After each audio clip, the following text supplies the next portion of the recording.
መጀመሪያ ጊዜ እግዚአብሔር ቃል እግዚአብሔር መጽሐፍ ቅዱስን ትክክለኛነቱን በምን ታውቂያለሽ የሚለው ጥያቄ ሲመጣልኝ ድብዳ ነው የወረደብኝ። ምር እኔ መጽሐፍ ቅዱስ ዓለሜ ነው በቃ ከዚህ ውጪ ሌላ ነገር አይታየኝም። እና እንደዚህ አይነት ጥያቄ ሲመጣልኝ እንደዚህ አይነት ጥያቄ ማለት እንዴ ደግሞ የሚል ጥያቄ ውስጥ ገባውና ይሄ ጥያቄ ግን አንድ ጊዜ ብቻ አይደለም ተደጋጋሚ በህይወቴ መጣ ማለት ነው። አሁንም ድረስ የሚከተለኝ ነው። በተለይ በዚህ ጀነሬሽን ያንግ ጀነሬሽን የምንላቸው በጣም ይሄን ጥያቄ ይጠይቃሉ። ወደፊትም ደግሞ ጭራሽ እየበዛ እየጨመረ ነው የሚመጣው ማለት ነው። እና ለዚህ ጥያቄ የሚሆን መልስ ምንድነው የምንመልሰው? እናንተ እስቲ ራሳችሁን ጠይቁ። ምን ትመልሳለህ? እንደዚህ አይነት ጥያቄ ቢመጣልህ አንቺ ምን ትመልሻለሽ? ልጆችሽ ወይ ጓደኞችሽ ወይ ቤተሰቦችሽ እንደዚህ አይነት ጥያቄ ቢጠይቋችሁ ምን አይነት ጥያቄ ነው የምትመልሱት? አይ በቃ ይሄ እግዚአብሔር ቃል ነው እንዴ በቃ ብላ እንደዚህ መልስ መስጠት አትችሉም። ምክንያቱም ይሄ ሎጂካል መሆን አለብን። ጴጥሮስ ራሱ ይላል በተለይ መዳናችን ኮንሰርን ለሚያደርግ ጥያቄ በተጠቅላላ መልስ መስጠት መቻል እንዳለብን ለሁሉም ጥያቄ ዝግጁ መሆን እንዳለብን ይነግረናል። እና ነው እንደዚህ ነው ብለን ክርር ብለን የሆነ በቃ በጭፍን አይደለም እኛ እምነታችን አለው ኤቪደንስ ብዙ እና ይሄን ጥያቄ ሲመጣልኝ ብዙ ለማየት ሞከርኩኝ፣ ሪሰርች ለመስራት ሞከርኩኝ እና በጣም ያገኘሁት ነገር ሞር እምነቴን እንዲያጠነክርልኝ ወይ ጉድ በቃ እንድገረም ለካ ይሄ መጽሐፍ እንደ ቀላሉኛ ጋር የመጣ ቢመስል ለካስ እግዚአብሔር እንዴት እንዳመጣው በቃ ያስገረመኝ ነበር። ሰላም እንዴት ናችሁ? እህታችሁ ሳምሪ ነኝ። ሳምንታችሁ እንዴት ነበር? የኔ ሳምንት ቆንጆ ነበር እግዚአብሔር ይመስገን። ወደ ርዕሳችን ስንመለስ የእግዚአብሔር ቃል እንዴት ትክክለኛ መጽሐፍ እንደሆነ የሚታመን መጽሐፍ እንደሆነ ምንስ ነው ማስረጃዎቹ የሚሉትን ለማየት እንሞክራለን ከኔ ጋር። የመጀመሪያው የሚሆነው እዚሁ ከመጽሐፋችን ላይ ምናየው ስለ ኢየሱስ ክርስቶስ የተነገረው ትንቢት ነው። ኦልሞስት ብሉይ ኪዳን ላይ ከ350 በላይ የሆኑ ስለ ክርስቶስ የተነገረ ትንቢት አለ፣ ትንቢቶች አሉ እና ግማሹ በኢየሱስ ክርስቶስ የመጀመሪያ መምጣት የተፈጸሙ ናቸው። ለምሳሌ ያህል ለመጥቀስ ያህል ኢየሱስ የት እንደሚወለድ በድንግል ማርያም ወይ በድንግል እንደሚወለድ እንደገና ደግሞ በአገልግሎት ውስጥ ዘመን ራሱ ስናይ መጀመሪያ ማን እንደሚመጣ መጥምቁ ዮሐንስ ዳይሬክትሊ ስማቸውን ባይጠቅስም በኤልያስ መንፈስ የሚመጣ መንገዱን የሚጠርግለት ጥርጊያን የሚያዘጋጅለት ቀድሞ ከሱ በፊት እንደሚመጣ በአገልግሎቱ ምን እንደሚያደርግ ብርሃንን እንደሚያበራ አይደለ? እንደገና ደግሞ ለድሆች እንደሚመሰክር ለታሰሩት መፈታት እንደሚሆን ይናገራል። ኢሳይያስ ደግሞ በጣም ይናገራል ስለ ኢየሱስ መምጣት። ስንቀጥል ደግሞ ስለ ኢየሱስ መሞት ስቃዩን ኢሳይያስ 53 ላይ በጣም የሚታወቀው እንደገና መዝሙር 22 ላይ በጣም ፌመስ የምንላቸው ጥቅሶች ይጠቀሳሉ። እንዲሁም ሌሎችን ሲሸጥ በስንት እንደሚሸጥ ማን እንደሚሸጠው ስሙንም አይደለም ግን ወዳጁ የሚለው እንደሚሸጠው አይደለም ይናገራል ቃሉ ላይ። እና ይሄ ሁሉ እንደገና ከሙታን እንደሚነሳ እንዴት በምን አይነት መንገድ እንደሚነሳ በምን አይነት መንገድ እንደሚያርግ ራሱ በጣም ኢየሱስ ሲጠቅስ የነበረው የዮናስን የሐስባሳ ነባሪ ውስጥ መሆኑ በሶስተኛው ቀን እንደዚህ ምናምን ያለ ይነግራቸዋል ነበር። እና ዳይሬክትሊ ቢሆን ኢንዳይሬክትሊ እግዚአብሔር የኢየሱስ ክርስቶስ ከሙታን መነሳት ሲነገርለት የነበረ መጽሐፍ ነው። እንዲህ ሲነገርለት የነበረ ትንቢቶች አሉ ብዙዎች እና የተፈጸሙ ሌሎች ግማሾቹ ደግሞ ኢየሱስ ክርስቶስ ሁለተኛ ሲመጣ እንደሚፈጸሙ ይናገራል። ይሄ የመጀመሪያው ማረጋገጫ ነው። ምክንያቱም መጽሐፍ ቅዱስ ከ1400 እስከ 1600 ዓመታት የፈጀ ታሪክ ነው። በዛ ዓመታት ውስጥ የተጻፈ መጽሐፍ ነው። በሶስት ቋንቋ የተጻፈ ነው። ዕብራይስጥ፣ ግሪክ እና አረማይክ። ብሉይ ኪዳን በግሪክ እና በዕብራይስጥ እና በአረማይክ፣ አዲስ ኪዳን ደግሞ በግሪክ የተጻፈ ደግሞ በጣም የሚገርመው ነገር በሶስት በተለያዩ አህጉራት ቦታዎች የተጻፈ ነው። አፍሪካ፣ ኤዥያ እና አውሮፓ የሚገኙ እንግዲህ የተለያየ ዘመናት የተጻፈ ግን እንዴት ሃርሞናይዝ እንዳደረጉ እንዴት በቃ ይመሳሰላሉ፣ በጣም የሚገናኙ ናቸው የተጻፈው። በቃ ሲመረጥ መጽሐፍ ቅዱስ ይሄንን ያካተተ ነውና አንድ አይነት እንግዲህ አስቡ የተለያየ ጊዜ በተለያየ ዘመናት የጻፉ ሰዎች መልእክታቸው አንድ አይነት ሲሆን በጣም ይገርማል። ይሄ ራሱ አስደናቂ ነገር ነው። እና ስለ ኢየሱስ የተነገረው ትንቢቶች መፈጸማቸው ይሄ አንደኛው ምስክር ነው ማለት ነው። ሁለተኛው ደግሞ ሂስቶሪካሊ ስናየው ማኑስክሪፕት የሚባል ነገር አለ። ማኑስክሪፕት ማለት ለማናቅ በእጅ የተጻፈ የግሪክ ቃል ነው። በእጅ የተጻፈ ማለት ነው። ይህም ማለት ልክ እና ለምሳሌ ሐዋርያቶች የሆነ ደብዳቤ ሲጽፉ ለተለያየ ቤተክርስቲያናት አሁን በእኛ ዘመን እንዳለው የኮፒ ፕሪንቲንግ ማሽን ምናምን የለም። በወረቀት ነበረ እያንዳንዱን የሚያደርሱት። እንዴት ነው የሚያደርጉት? ልክ ኦሪጂናል ደብዳቤ ያለ አይደለ? ከዛ ሌላም ሰው ይመጣና ኦሪጂናል ደብዳቤውን ይጽፈዋል በእጁ ማለት ነው። ማኑስክሪፕት በእጅ የተጻፈ ይጽፋል። ልክ እንደዛው ይሄንን ታሪክ በተለያየ ቤተክርስቲያን ላሉት ሰዎች ይዳረሳል ማለት ነው። እነዛ ኦሪጂናል ያልሆኑት የተጻፉት ማኑስክሪፕት ይባላሉ ማለት ነው። ልክ ከኦሪጂናል ደብዳቤው ላይ ጋር ሲገናኝ አንድ አይነት የሆኑ ናቸው ማለት ነው። እና ለመጽሐፍ ቅዱስ በጣም በሚገርም ሁኔታ በጣም ብዙ እንደዚህ አይነት መጽሐፍ እንደዚህ ያክል በቁጥር በዚህ ያህል ያለው መጽሐፍ የለም። በዚህ ያህል ቁጥር ያለው መጽሐፍ የለም በምድር ላይ። ወደ 66000 የሆኑ ማኑስክሪፕቶች አሉ። ይህ ማለት ለምሳሌ ጳውሎስ የጻፋቸው በአንድ ከተማ ከሆነ በሌላ ከተማዎች በተለያየ ቋንቋ ለምሳሌ በግሪክ፣ በላቲን፣ በሲሪያክ እንዲሁም ደግሞ በጣም ያገኘሁት ነገር ያስደስታል ከሀገር ጋር ሲመጣ ኢትዮጵያ ውስጥ ራሱ የአባ ጋሪማ ጋስፔሎች የአባ ጋሪማ ወንጌላቶች የሚባሉ እሱ ራሱ የጻፈው በአማርኛ ቋንቋ እንደሆነ ኤግዛክትሊ አላውቅም፣ ግን ከ600 በላይ የሆኑ ማኑስክሪፕቶች እንዳሉ እንደተገኙ ይነገራል ኢትዮጵያ ማለት ነው። እና ይሄ መጽሐፍ በጣም ብዙ የሆኑ ማኑስክሪፕቶች አሉት። 66200 በላይ ማኑስክሪፕት አሉት ማለት በተለያየ ቦታ በተለያየ ዘመን የተገኙ ናቸው። ከዚህ በላይ እኔ እንጃ እንደዚህ አይነት መጽሐፍ የለም።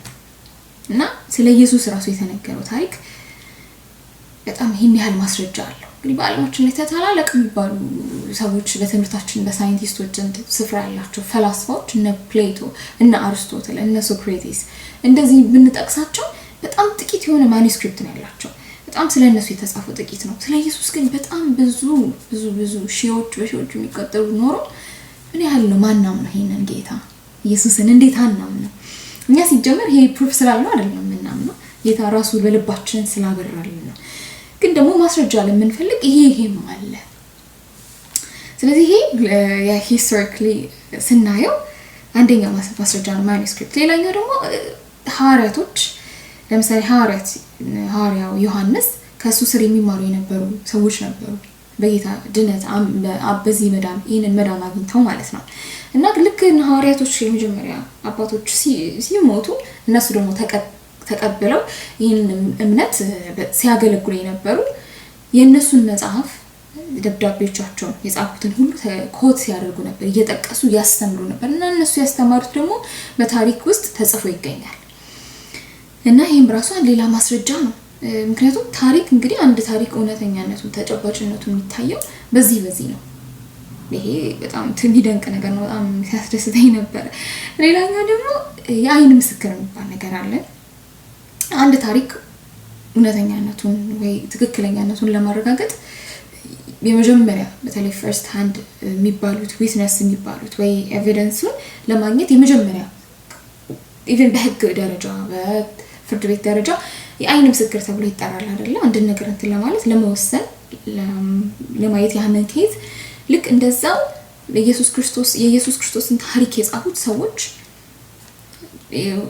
የአይን ምስክር የሚባሉ ናቸው። ኢየሱስ ክርስቶስ ከማገልገሉ ጀምሮ የነበሩ እስከ ሞቱ እስከ ማረጉ ለነሱ 40 ቀናት ሲታያቸው የነበረው ከሙታን ሲነሳ ከ500 በላይ የሆኑ ሰዎች ያዩት ምስክር በጣም ብዙ ነው ማለት ነው። እና ይሄንን ማየት እንችላለን። ስለዚህ ከዛ በኋላ እንግዲህ መጽሐፍ ቅዱስ ከተጻፈ 2000 ዓመታትን አስቆጥሯል አይደል? ይህ ማለት አሁን ለምሳሌ ራንደምሊ አንድ ሰው መጥቶ ነው ኢየሱስ ክርስቶስ ታሪክ ልክ አይደለም ቢለን አንቀበለውም ማለት ነው። ምክንያቱም አይዊትነስ አይደለም። ከ2000 ዓመት በኋላ የመጣ ሰው ቢነግረኝ እኔ አልቀበለውም። አይን ምስክር የሆነ ሰው የጻፈውን ደብዳቤ እሱ ነው እንጂ ማምነው እስከዛሬ የተከተሉት የሁሉ ማኑስክሪፕት ያለው እንደዚህ አይነት ነገሮች ምስክሮች እያሉት አልቀበልም። ስለዚህ ይሄ ራሱ በጣም ተአማኒነቱን ይጨምራል ማለት ነው የመጽሐፋችን። ሌላኛው ደግሞ ሳይንቲፊክሊ ነው። ይህ ማለት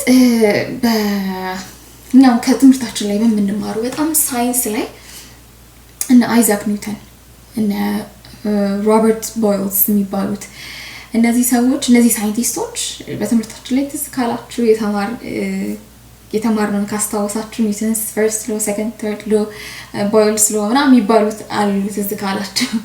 እና እነዚህ የጻፉ ሰዎች እነዚህ ሳይንቲስቶች እንዲሁም ሌሎች ብዙ ሳይንቲስቶች ስለዚህ ከዚህ ቃል በመነሳት ብዙ እንደተመራመሩ እንደገና ደግሞ በጣም ሲደነቁ እንደነበረ እግዚአብሔርን ሲያደናንቁት እንደነበረ ምን አይነት አምላክ እንደሆነ ምድር አቀማመጥ እንግዲህ ፊዚክሱን ስናይ ማትሱን ስናይ በጣም ይደንቃቸው ነበርና ሌሎች ሳይንቲስቶችን ብዙ የከፋፋቸው አለ። ይሄ ለሳይንስ ትልቅ አስተዋጽኦ አምጥቶልናል ማለት ነው። በጣም ሌሎችን በምድር አቀማመጥ የምድርን ቅርጽ ብናይ ስለ ከዋክብት ብናይ እንዲሁም ሌሎች ስነ ፍጥረትን ብናይ በጣም ትልቅ አስተዋጽኦ ያደረገ መጽሐፍ ነው። ስለዚህ ዝም ብለን አንተውም ሶ ስፔሻል እንግዲህ እግዚአብሔር የሰጠን መጽሐፋችን በጣም ድንቅ ነው። ይሄ ወረቀት ብቻ አይደለም ወይ የሆነ ከቨር ያለው አይደለም፣ ህይወት ያለው እውነተኛ የሆነ እግዚአብሔር ቃል ነው። ሌላኛው በሊትሬቸር ዓለም ውስጥ ስንሄድ በጣም ሌላ ተጽዕኖ የፈጠረ መጽሐፍ ነው። በጣም ታዋቂ የሚባሉ አሁን በህይወት የሌሉ ሰዓሊዎች እነ ሊዮናርዶ ዳቪንቺ የምንላቸው ሌሎችም አርቲስቶች ይሄን ከዚህ ቃል በመነሳት እንደውም the last supper የሚለው ስዕል አለውና ያ የሳለው በጣም በሙዚየም ደረጃ ሲታይ የነበሩ ሌሎችም ሰዓሊዎች በሙዚቃው ዓለም በፊልም ደረጃ በጣም ትልቅ ተጽዕኖ ያመጣ መጽሐፍ ነው። እንደውም አንዳንድ ፊልሞችን በማይበት ጊዜ በጣም ያስደንቀኝ ነበር። ይሄን ሐሳብ እኮ ከመጽሐፍ ቅዱስ የወሰዱት ከራእይ መጽሐፍ ነው ምናምን ነበርና probably ነው ብዙ ፊልሞችን ሰርች ብናደርግ ከመጽሐፍ ቅዱስ የተጻፉ እንትኖች አሉ። ፊልሞችን ቢሆን በጣም የሚገራርሙ የእግዚአብሔርን ቃል በመጠቀም የተሰሩ ማለት ነው። ሌላው ስናየው በአርኪኦሎጂካሊ ኦር በጂኦግራፊ አቀማመጡ በጣም አኩሬት ነው። በጣም ለምሳሌ በጣም የሚጠቀሰው የሐዋርያት ስራ ሉቃስ የጻፈው መጽሐፍ በጣም የሚገርም ሂስቶሪያን ነው ይባላል። ሉቃስ እና ሐዋርያት ስራ ላይ የጻፋቸው ነገስታቶች የነበሩት ከተማዎች፣ ሀገራቶች አቀማመጣቸው በጣም አኩሬት ነው፣ በጣም ትክክለኛ ነውና ይሄ ብቻ አይደለም። ሌሎችም ከብሉይ ኪዳን ላይ የነበሩ ታሪኮችን ስናይ ቦታዎችን፣ ስፍራዎችን ስናይ አቀማመጣቸው ምክንያቱም ይሄ በዚህ ውስጥ ያሉት ታሪኮች በዚህ መጽሐፍ ብቻ የተጻፈ አይደለም። ለምሳሌ የእስራኤል ታሪክ በዚህ መጽሐፍ ብቻ የተጻፈ አይደለም፣ በሌሎችም ሀገራቶች የተጻፈ ነው። የተጻፈ ይገኛሉ እና ከዛ ጋር ሲያወዳደሯቸው ብዙ እውነታዎች ተገኝተዋል በዚህ መጽሐፍ ማለት ነው። በጣም ጂኦግራፊካሊ አቀማመጡን በአርኪኦሎጂ ብዙ ብናየው በጣም አኩሬሲው በጣም የሚገርም ነው። ቀላል አይደለም አምላካችንን። ኦኬ ሌላኛው ደግሞ ስናየው መጨረሻ ላይ ፋይናላይዝ ስናደርገው ይሄ መጽሐፍ በምድራችን በጣም በብዛት የታተመ ያለ መጽሐፍ ነው። በቢሊዮኖች ከሚቆጠሩ በጣም ብዙ ብናያቸው በጣም ብዙ ኮፒዎች የተሸጠ ከቢሊዮንስ ኢንቢሊዮንስ የሚቆጠሩ መጽሐፎች እትሞች የተጻፈ መጽሐፍ ነው።